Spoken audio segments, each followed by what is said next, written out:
ઠંડુ વાતાવરણ હોય કે પછી વરસાદી વાતાવરણ હોય, ભેજના કારણે કે પછી વરસાદના કારણે કે ઠંડકના કારણે માખી મચ્છરોનો ત્રાસ વધતો જતો હોય છે. તો આજ ડિમ્પલ્સ ડિસીઝમાં જુદા જુદા 4 પ્રકારના ઉપાય તમારી સાથે શેર થશે, જેનાથી તમે માખી મચ્છર કે પછી વંદા હોય, ગરોળી હોય કે કોઈપણ પ્રકારના જીવજંતુથી બચી શકો છો અને તમારા પૂરા ઘરના વાતાવરણને પવિત્ર પણ બનાવી શકો છો. તો જેમના માટે પહેલો ઉપાય જોશું તો 1 ચમચી લવિંગ લેશું અને થોડા તમાલપત્ર લેશું. જો તમારી પાસે તમાલપત્ર ના હોય તો 1-2 ટુકડા તજના પણ લઈ શકો છો. આ રીતે જે તજ આપણે ઉપયોગમાં લઈએ છીએ ને તે, પણ તમાલપત્ર હોય તો તજની જરૂર નથી. સાથે અડધી ચમચી જેટલા વાટેલા મેથીના દાણા અથવા તો અહીંયા મેથીના કુરિયા પણ લઈ શકો અને આખી મેથી પણ લઈ શકો, તમારી ચોઈસ. સાથે 7-8 નંગ જેટલા કપૂરના ટુકડા લેશું અને હવે આપણે આ બધી જ સામગ્રીને મિક્સરમાં લઈ લેશું. કપૂરને મિક્સરમાં નથી ઉમેરવાનું, નહીં તો કપૂરની સ્ટ્રોંગ સુગંધ જે મિક્સરનું જાર છે તેમાં બેસી જશે અને પરિણામે ઘણીવાર આપણે કોઈ ખાદ્ય સામગ્રીને દળવી હોય તો તેમાં સ્મેલ પણ આવી શકે છે. તો કપૂરને મિક્સરમાં ઉમેર્યા વગર બીજા બધી સામગ્રીનો પાવડર તૈયાર કરી લઈશું. આ રીતે થોડો અધકચરો થાય તો પણ વાંધો નહીં. હવે તેને આપણે એક વાટકીમાં કાઢી લઈશું. અહીંયા આપણે જે ઉપયોગમાં ના લેવાની હોય તેવી વાટકી ઉપયોગમાં લેશું, જેથી કપૂરની જે સ્ટ્રોંગ સુગંધ કોઈ પણ વાસણમાં બેસી ના જાય. તો મેં ડિસ્પોઝેબલ આ રીતે એક વાટકી લીધી છે. હવે આપણે કપૂરને આ રીતે હાથથી મસળીને બધું ભેગું કરી લેવાનું છે. કપૂર એકદમ સોફ્ટ હોય છે તો મસળાતા વાર નથી લાગતી અને બહુ મહેનત પણ નથી લાગતી. આ રીતે બધું મિશ્રણ ભેગું થઈ ગયું છે, જેને તમે સ્ટોર કરી શકો છો. તો એક કોળિયું લેશું અને તેમાં આપણે થોડું ઘી અથવા તો તેલ ઉમેરીશું અને બધું મિક્સ કરી અને પછી તેને પ્રજ્વલિત કરી દઈશું. અહીંયા આ ધૂપનું કામ કરશે. જો કે તમે આ જ બધી સામગ્રીને એકદમ ફાઇન પાવડર કરી અને પોતા કરતી વખતે પાણીની ડોલમાં મિક્સ કરીને આનાથી પોતા કરશો ને તો પણ પૂરા ઘરમાં માખી મચ્છર કે જીવજંતુઓનો જો ત્રાસ થતો હોય તો તે દૂર થશે. તે તમે ધૂપ પણ કરી શકો છો. ધૂપથી પણ તેની સુગંધ પૂરા ઘરમાં ફેલાઈ જશે. દિવાલ હોય, છત હોય કે પછી આજુબાજુની સરફેસ હોય, બધી જ જગ્યાએ ધૂપ ફેલાશે અને માખી મચ્છર દૂર થશે.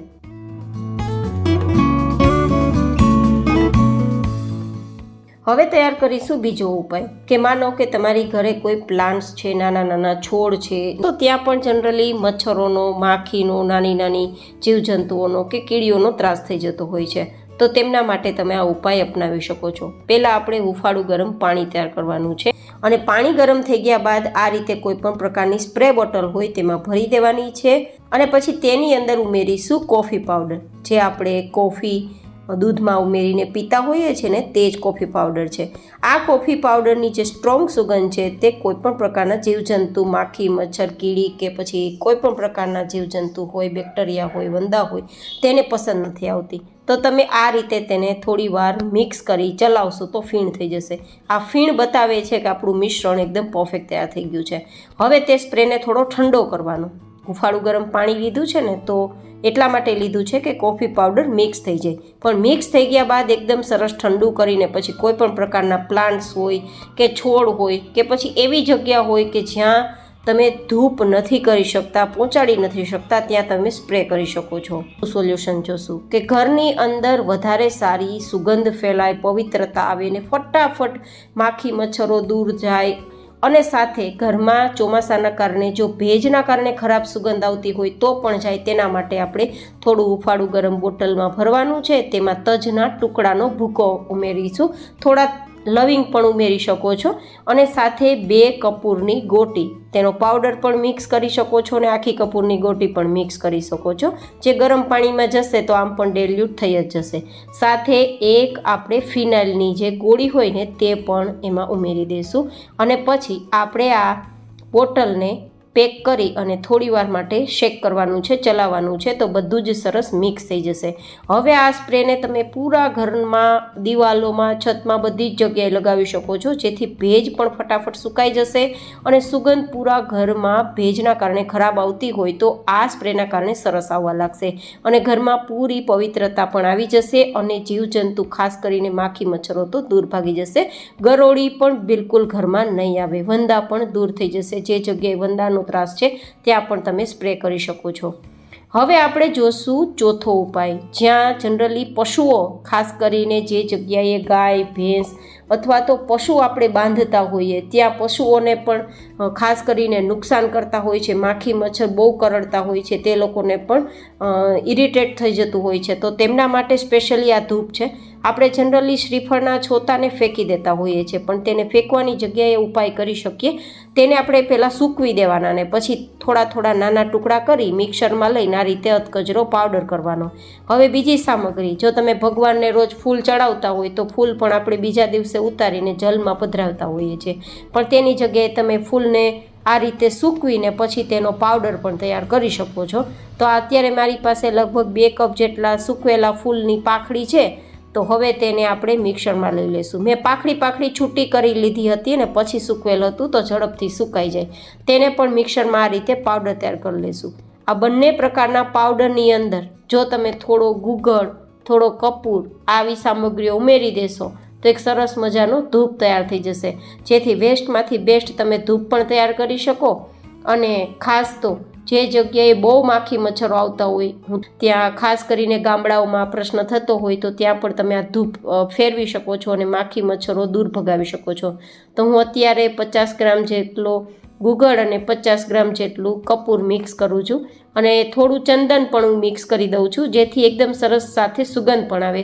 જોકે ચંદન પાવડર ઉમેરવો ટોટલી ઓપ્શનલ છે, કોઈ જરૂર છે નહીં, પણ મારી પાસે હતો અને સારી સુગંધની ઈચ્છા હતી તો મેં કપૂરની સાથે સાથે થોડો ચંદન પાવડર પણ ઉમેરેલો 50 ગ્રામ જેટલો.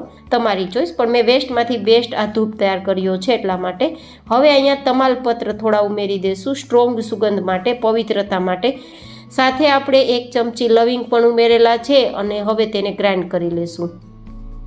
આ રીતે પાવડર તૈયાર થઈ ગયો છે. તો હવે આપણે તેને એક્સ્ટ્રા વાસણમાં લઈ લેવાનો છે અને પછી ધૂપ બરાબર પ્રજ્વલિત થાય તેના માટે ઘી ઉમેરીશું. તમે જો કે તેલનો ઉપયોગ કરી શકો છો, પણ મેં વધારે સારો સુગંધ અને ઘરની પવિત્રતા માટે ગાયનું ઘી ઉમેરેલું છે. 5-6 ચમચી પણ જોઈ અને 4-5 ચમચીમાં પણ થઈ શકે. કેટલું જોશે તે ધૂપ ઉપર ડિપેન્ડ કરે છે, કેટલી તમે સામગ્રી લીધી તેના ઉપર.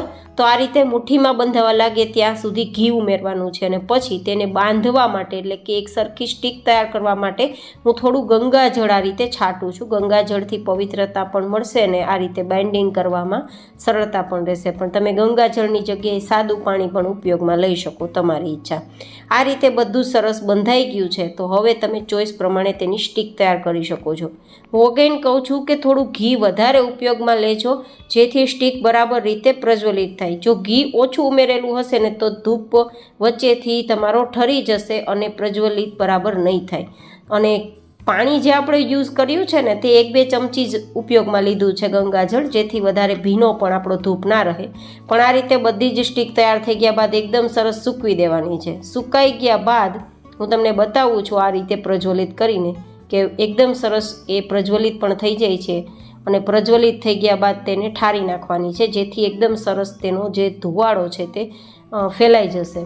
આ તમારે લાંબા સમય સુધી સ્ટીક પણ ચાલી શકે છે. તો આજે બતાવેલા 4 ઉપાયમાંથી કયો ઉપાય વધારે પસંદ આવ્યો કોમેન્ટમાં જરૂર બતાવજો. ફરી મળીશું એક વિડીયો સાથે. ત્યાં સુધી stay healthy and stay happy.